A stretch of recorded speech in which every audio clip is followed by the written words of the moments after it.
Today is Wednesday, Parashat Balak, and we're learning the Chok Israel, the Mussar from Chok Israel.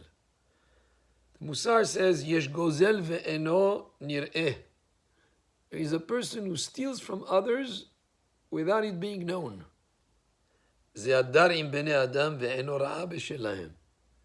It's a person who lives next to some people, in other words, he's a neighbor, ve'eno ra'a b'shelahem, and he has the evil eye on them. He looks at them with the evil eye, with jealousy, and ayin hara can be very harmful. And nobody would know that this person is causing the harm to those people. And it's like stealing from them without it being known to anyone. The Mussar goes on to say, Aboshet ve'emunah nitzmadot. To be embarrassed and to be honest are things that go together. כשתסתלק האחת, תסתלק חברתה.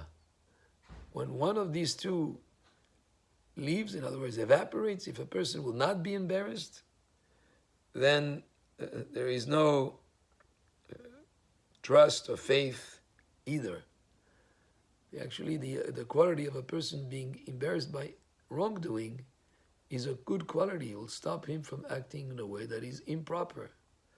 If a person is already beyond the stage of getting embarrassed from his actions, then you cannot trust that person, and is no longer a person of either trust or faith, because he doesn't get embarrassed.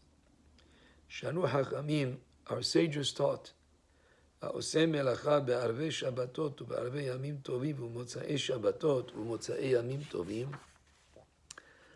ובחנוכה ובפורים, a person who does work on Friday afternoon before Shabbat, or the eve of a holiday in the afternoon, or Motzai Shabbat, or Motzai Yom Tov at the end of Yom Tov, or on Chanukah, or on Purim.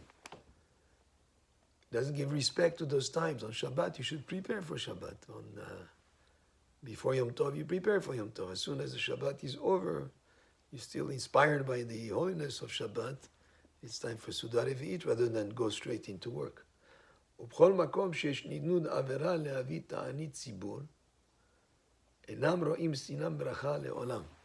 And any time that day was decreed, let's say if there was no rain and they would have a decree to fast, and such a person, instead of fasting or being involved in reading Tehillim and praying on behalf of the community, he goes and continues to work in all these situations, including Erev Shabbat, Friday afternoon, and all these times that we mentioned. He will not see blessings from that work that he would have done. In other words, he may have earned from it some money, but that money would sort of go to waste, or his projects will not be realized, because he should have been involved more with the sanctity of Shabbat or holiday, or the celebration of Purim. As an example, on Purim, it's not asur to do work, but a person should be involved more in the celebration of the day rather than working. And if he works on those days, then he will not see blessings from that work.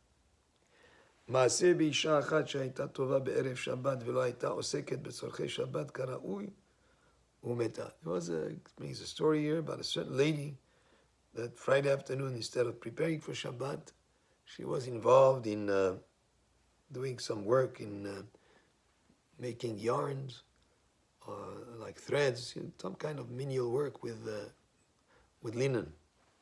And she passed away. The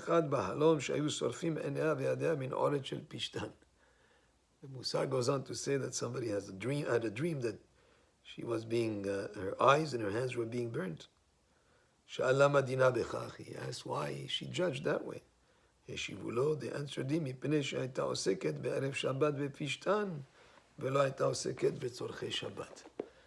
he was told that because Erev Shabbat, Friday afternoon, instead of being involved in preparing for Shabbat, she was involved with doing work with the linen, with the flax.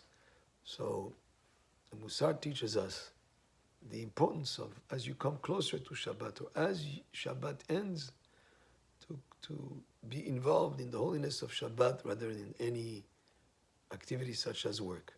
And if a person does work on those times, he will not see blessings from that work or the money that he would have earned from those times.